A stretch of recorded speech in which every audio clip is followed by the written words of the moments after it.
Hello सांग माने jetty पाई आज आम 3 नंबर क्लास सीडीपी करवा मुझे पूर्व क्लास रे कही आम सीडीपी सिलेक्टेड 40टी टॉपिक नहीं सिलेबस वाइज तो 40टी टॉपिक रु आमर 2टी टॉपिक कंप्लीट सरी जाइए पूर्व क्लास रे तो आज आम सीडीपी 3 नंबर क्लास करवा। तो चलतु आज क्लास स्टार्ट करवा।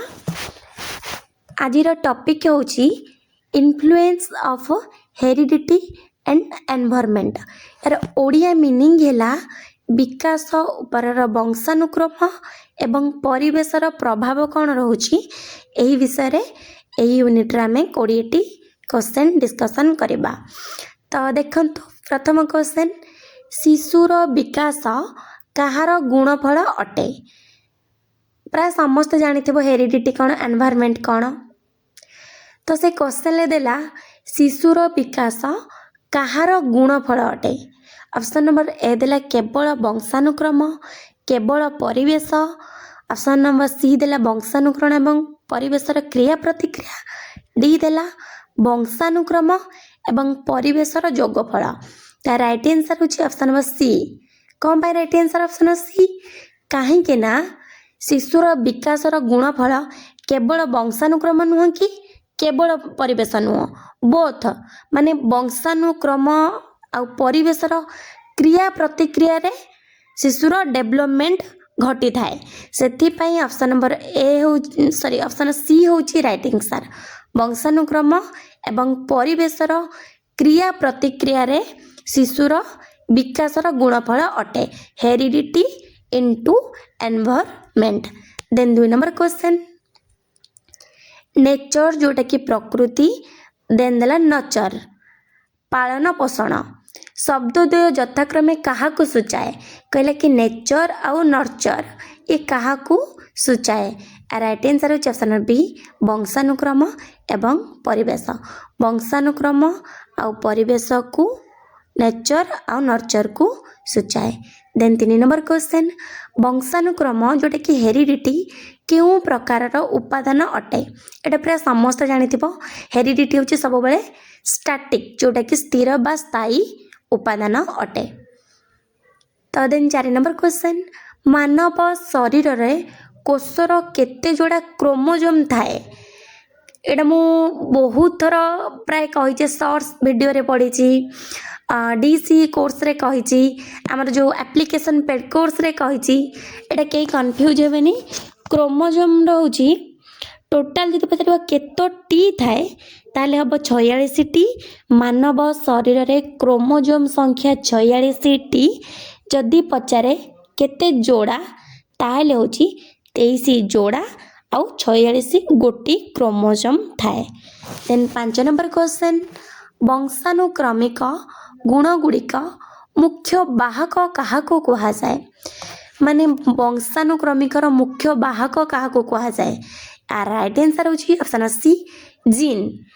जीन को कहते वंशानुक्रमिकर वाहक से कहते वंशानुगुण माने से तार माने जीन अनुसार ता बापा के माँ परी होती तो सहीटा हूँ वंशानुगुणर वाहक हूँ जीन अटे। देन 6 नंबर क्वेश्चन निम्नलिखित मध्यरु केउंटी केवल वंशानुक्रम द्वारा निर्धारित होता है।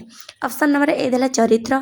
चरित्र केवे वंशानुगुण द्वारा हेनी कहीं एनवायरनमेंट द्वारा भी चरित्र क्रिएट होता है। आखिर रंग एटा ही हम। ऑप्शन बी हूँ राइट आंसर। तापर देला नैतिक मूल्यबोध सामाजिक कौशल ये सब आमर एनवायरनमेंट भी इफेक्ट पकाए किंतु आखिर रंग कौन एनवायरनमेंट चेंज करदेव कि।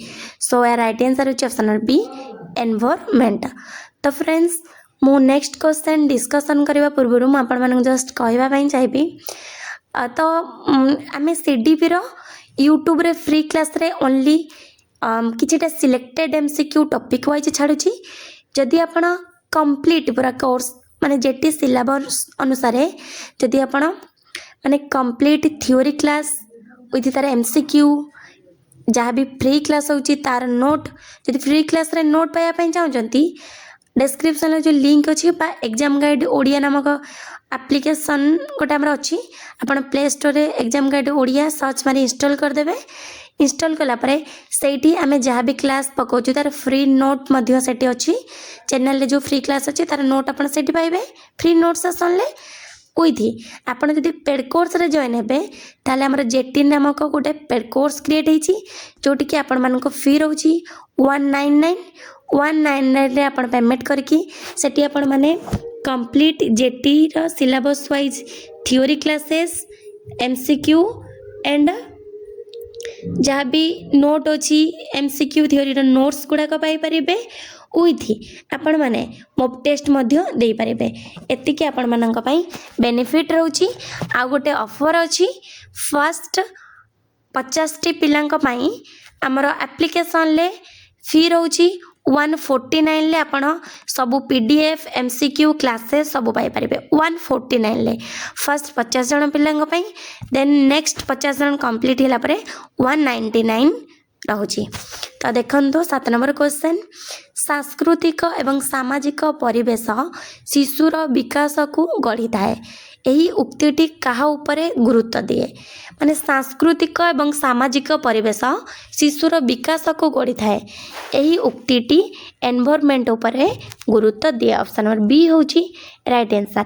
देन 8 नंबर क्वेश्चन केउ प्रकार जमज संतानकर जेनेटिक गठन 100% समान होता है माने कौ प्रकार ट्विन्स बेबींगर जेनेटिक गठन 100% समान होता है।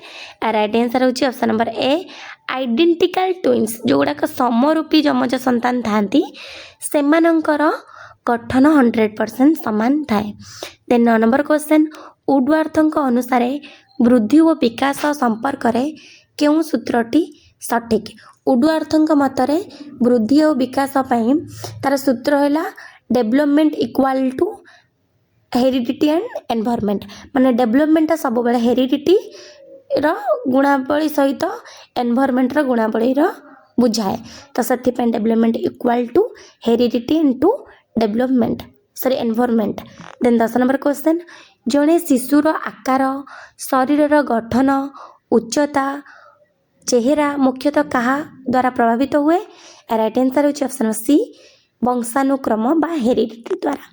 देन 11 नंबर क्वेश्चन शिशुर प्रारंभिक परिवेश रो मुख्य उत्स किए प्रारंभिक जोटा कि तार प्राइमरी एनवायरनमेंट किए शिशुर ए ऑप्शन भितर राइट आंसर होची ऑप्शन नंबर बी फैमिली तार फैमिली होची शिशुर फर्स्ट प्राइमरी एनवायरनमेंट बा प्रथम परिवेश।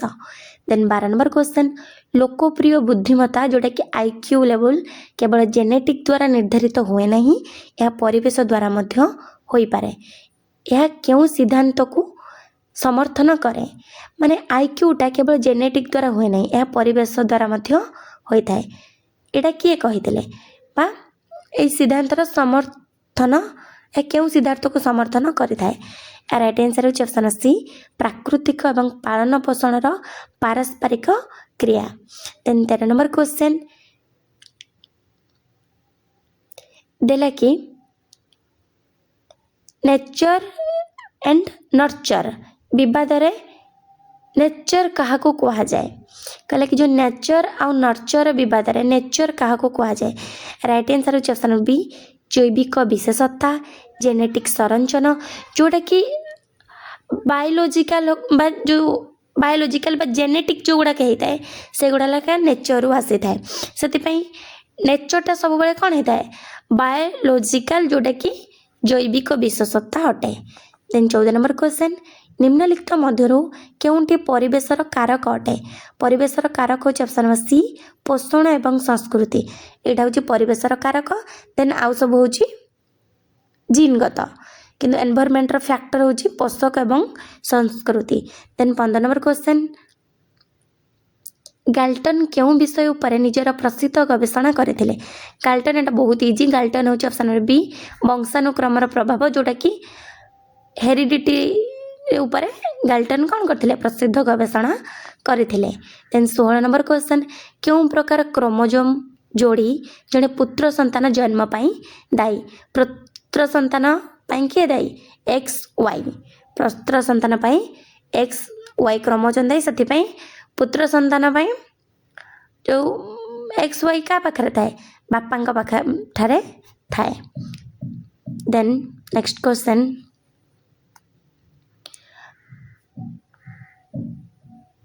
17 नंबर देला शिशुर क्यारियर शिक्षा नैतिकता एवं भाषा विकासर कहार भूमिका प्रमुख अटे। शिशुर क्यारियर शिक्षा नैतिकता भाषा विकास सब एनवायरनमेंट दायी थाए। तो ऑप्शन नंबर बी हूँ right answer. Then 8 number question, वंशानुक्रम शिशुर सीमा निर्धारण करे। माने वंशानुक्रमटा हूँ शिशुर लिमिटटा निर्धारण करे, किंतु परिवेश से सीमा मध्य शिशुर सर्वोच्च विकास पाई सुजोग दिए। यही युक्तिटी सत्य कि मिछ से पचारा। राइट आंसर हो ऑप्शन रे सत्य। माने सब बेले गोटे शिशु पाई वंशानुक्रम गोटे लिमिट थाए बा गोटे बेस तैयारी करे, किंतु तार सीमा सर्वोच्च किए अधिक कौटी थाए तार परिवेश ही पाई थाए। माने गोटे लिमिट थाए तार जीन, किंतु तार लिमिटटा सी बढ़ेबा हेले तार परिवेश डिपेंड करे। से परिवेश माने ये लिमिट निर्धारण कला बेले परिवेश होची सीमा निर्धारण करे। एटा होची सत्य।